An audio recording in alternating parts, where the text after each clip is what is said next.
Hi అండి, నమస్తే. Welcome back to food and good channel. ఇవాళటి రెసిపీ వచ్చి తక్కువ ఆయిల్తో చేసుకునే రవ్వ కిచిడి అండి. టేస్ట్ అయితే చాలా బాగుంటుంది. డైట్ చేయాలనుకున్న వారికి ఇది చాలా మంచి రెసిపీ అండి.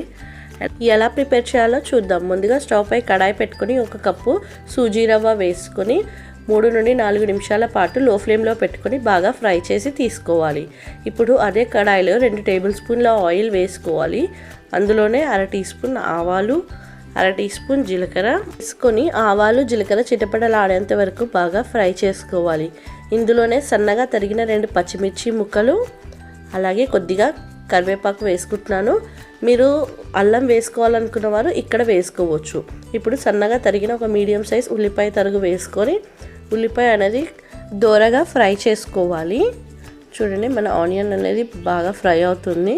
ఇప్పుడు ఇందులో సన్నగా తరిగిన బీన్స్ 1/2 కప్పు, అలాగే సన్నగా తరిగిన క్యారెట్ ముక్కలు 1/2 కప్పు, అలాగే ఒక మీడియం సైజ్ టొమాటో తరుగు సన్నని తరుగు 1 కప్పు వేసుకోవాలి. వేసుకొని ఈ వెజిటేబుల్స్ అన్నీ కూడా బాగా ఫ్రై అయ్యేలా 5 నిమిషాల పాటు లో ఫ్లేమ్లో పెట్టుకొని మనం మగ్గించుకోవాలి. 5 నిమిషాల తర్వాత ఇందులోనే రుచికి సరిపడా ఉప్పు, 1/2 టీ స్పూన్ పసుపు వేసుకొని బాగా కలుపుతూ ఫ్రై చేసుకోవాలి. మనకి ఇక్కడ వెజిటేబుల్ ముక్కలు అనేవి కూడా 50% కుక్ అవుతే సరిపోతుందండి. ఇప్పుడు మనకి ఇక్కడ టమాటా కూడా మెత్తబడిపోయింది. ఇందులోనే నేను కొన్ని పచ్చి బఠానీ వేసుకుని కలుపుకోవాలి.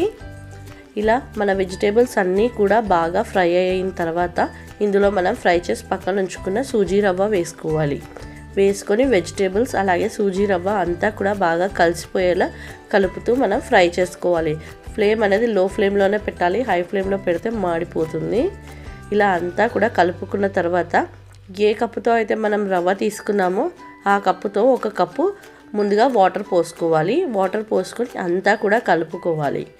ఇలా కలుపుకున్న తర్వాత వాటర్ అంతా కూడా డ్రై అయిపోతుందండి. ఇలా డ్రై అయిపోయిన తర్వాత మళ్ళీ 1/2 కప్పు వాటర్ పోసుకొని అంతా కూడా బాగా కలుపుకోవాలి.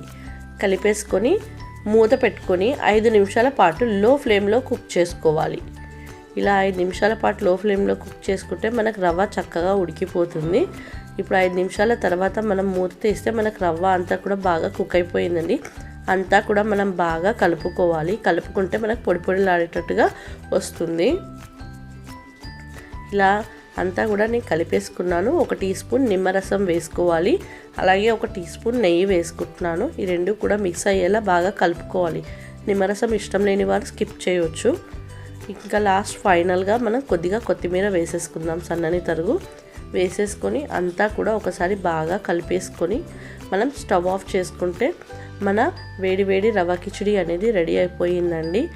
ఇప్పుడు దీన్ని ఒక సర్వింగ్ ప్లేట్లోకి తీసుకొని పైన ఫ్రై చేసుకున్న బాదంతో గార్నిష్ చేస్తే మన ఎంతో టేస్టీ అయిన రవ్వ కిచిడి అనేది రెడీ అయిపోయిందండి. ఇందులో అన్ని రకాల వెజిటేబుల్స్ ఉన్నాయి. పిల్లలకి, పెద్దవాళ్ళకి అందరికీ హెల్దీ అయిన రెసిపీ అండ్ బ్రేక్ఫాస్ట్లోకి చాలా క్విక్గా అయిపోయే రెసిపీ అండి. సో మీరు డెఫినెట్లీగా ట్రై చేయండి. మీకు ఈ వీడియో కనుక నచ్చినట్టయితే లైక్ చేయండి, షేర్ చేయండి, అలాగే సబ్స్క్రైబ్ చేసి కమెంట్ చేయండి.